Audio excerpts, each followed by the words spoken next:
Hello, I'm Joy from Tale by Tale with Joy. Today, let's learn English with a magical story. We will read slowly and have fun.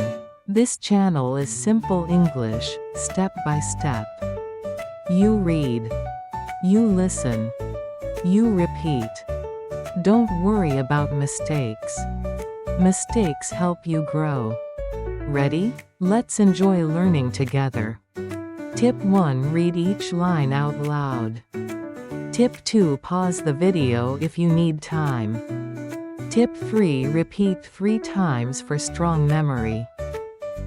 Today's story is about the red fan and the blue fan. The Korean folk tale.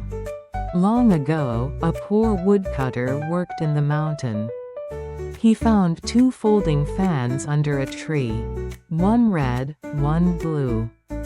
He waved the red fan, and his nose grew long. He waved the blue fan, and his nose became normal. The woodcutter went to a rich man's party. He fanned the rich man with the red fan to cool him. The rich man's nose grew very long. People worried. The rich man is sick.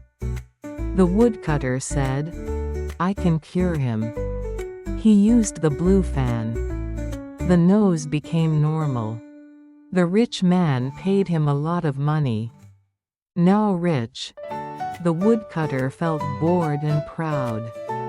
He played with the red fan on himself again and again. His nose grew longer and longer. He did not stop. His nose reached the sky and touched heaven. The heavenly king was angry. Graceful Sunnyo fairy maidens came down. They tied his long nose with a golden rope. The woodcutter panicked and waved the blue fan. His body floated up, then fell down. After that day, nobody saw him again. Too much is as bad as too little. Greed brings trouble. Use gifts with kindness and wisdom. Thank you for reading with me. This is Tale by Tale. See you next time.